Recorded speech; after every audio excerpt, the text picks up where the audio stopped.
this week's parasha is really connected with last week's. Last week's parasha, the end of Parashat Balak, discusses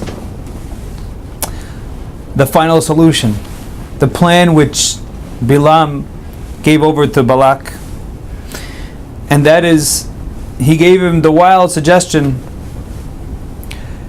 He had a strategy of how to kill the Jewish people. And each nation and each Russia that ran the nation had their own strategy how to kill the Jewish people.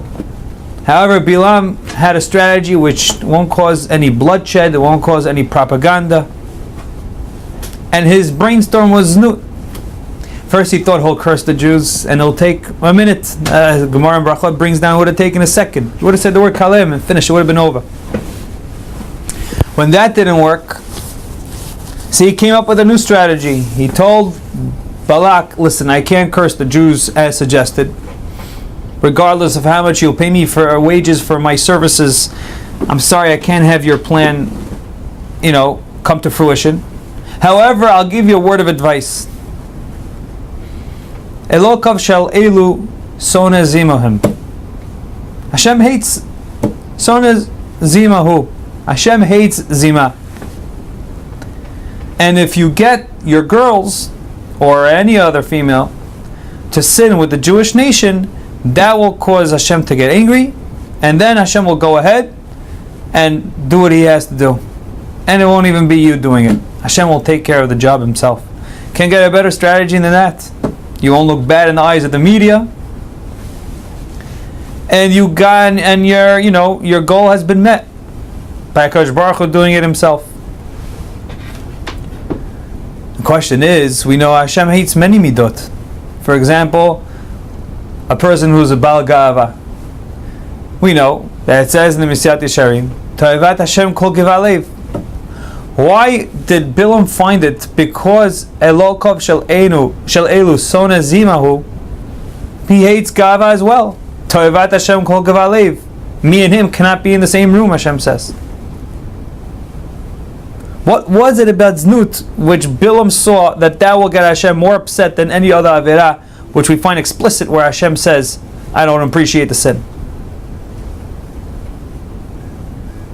The answer is, if we look at Rashi will show us what happens in Znut. Yes, Hashem hates every sin, but Dafka Znut is the one which gets Hashem the most upset.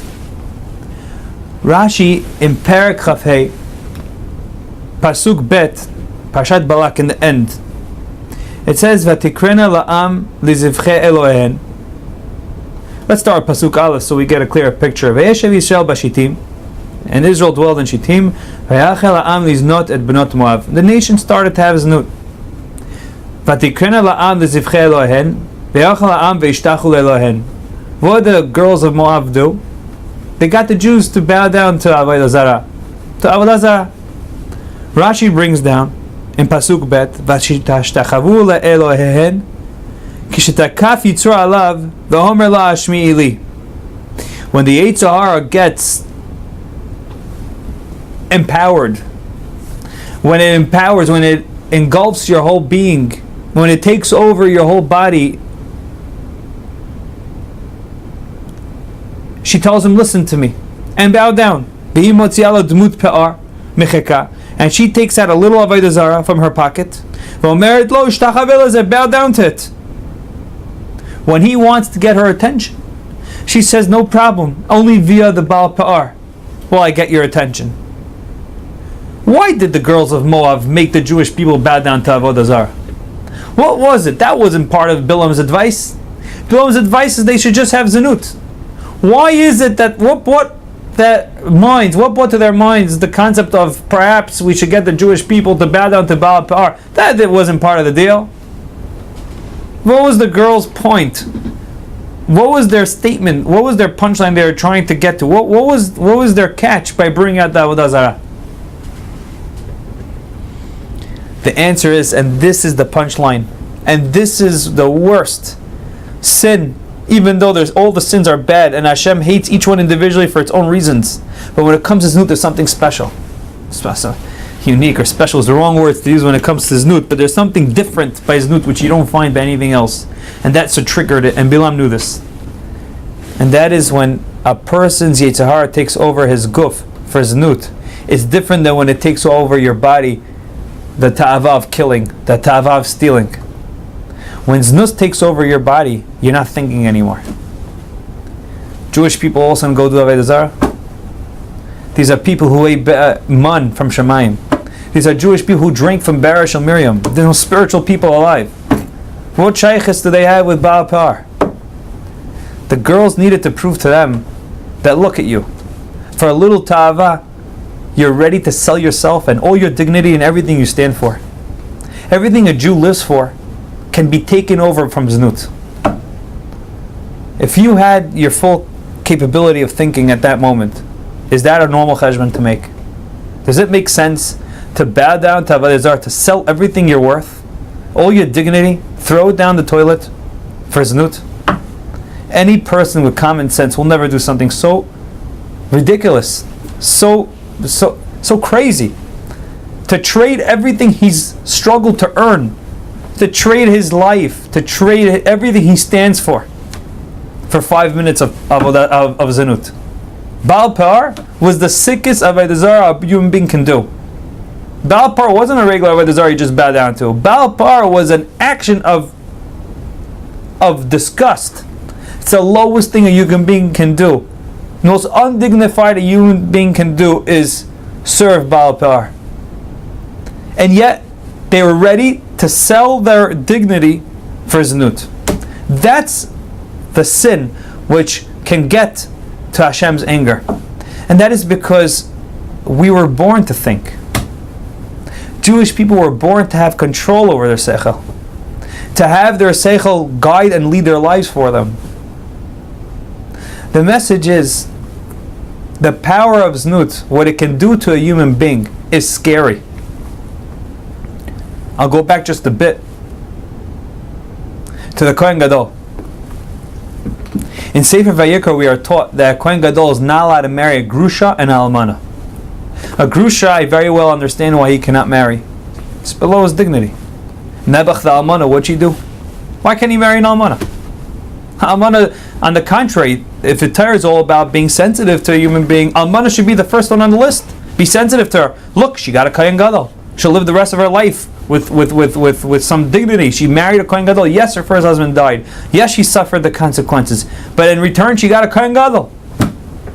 Why can't she marry a Kohen Gadol? Why can't a Kohen Gadol marry a grusha? Listen well, this answer is mind-boggling. The answer is because we're afraid that perhaps she may be a beautiful woman. And she's married to a man. A Kohen will see a beautiful woman, but she has a husband. So we're afraid on Erev Yom Kippur, he's going to walk inside the Kodesh Kodashim, and he's going to utter the Shem HaMeforash, to curse the husband, so the husband should die, so then he could go ahead and marry this almana, this new status woman, the status of almana. That is the reason why a Kohen Gadol cannot marry an almana, because we're afraid that he's going to curse the husband and go ahead and marry this woman. Does this make any sense? We're talking about the holiest man in the generation, on the holiest day, at the holiest time, in the holiest place, uttering the holiest words. Mind you, the Kohen Gadol has to be married in order to do the service, so he does have a wife and kids at home. Yet we're afraid that what? He likes another woman, on the account of his own wife and kids, and on the account of another man that now is going to die, so he's free to marry this woman. Kohen Gadol is the holiest man of the generation. Yet we're afraid that that's what may run through his mind on Kodesh Kodashim, Yom Kippur, Ne'ilah time. This is what we're afraid of. Tell me, does this make any sense? The answer is yes, it does, because it doesn't have to make sense. It makes sense because it does not make sense. Znut doesn't work with sense. Znut is pure taiva, which can take a chashav person like a Kohen Gadol, who worked his way to become a Kohen Gadol, and he can lose it in an instant on Yom Kippur, in the Kodesh Kodashim, using the Shem HaMeforash. That's how far it goes. And the message is clear. We don't live in a perfect world. And we live in a world, Nebuch, where we have no control over our emotions. Same-sex marriages. People lost their minds. People cheating on their wives. Became an accepted thing today. These are things where people didn't hear of back in the old country. They were at least embarrassed about it.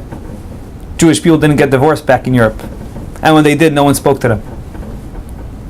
But today, because we do not live in a perfect world, we take pride in our actions. And we make it right. All the internet and the Facebooks and the Twitters and all these other means and avenues of accessing can lead chas v'shalom to the worst sins possible. If a Kohen Gadol has to be careful. If the Jewish people in the generation of Matan Torah, who drank from the Barash of Miriam, who ate man, fell in, what should we say about ourselves? Can we be so strong and say, to me, this is not going to happen? If it does happen, it's because you were not using your sechel at the time because you were handicapped. So the Torah tells a woman she has to dress modestly. Torah is not punishing her. Torah is protecting her. When the Torah tells you that a woman needs to cover her hair after marriage, not because the Torah is upset at her, the Torah does not take women's side. No, it's to protect her dignity. Because we don't live in a perfect world.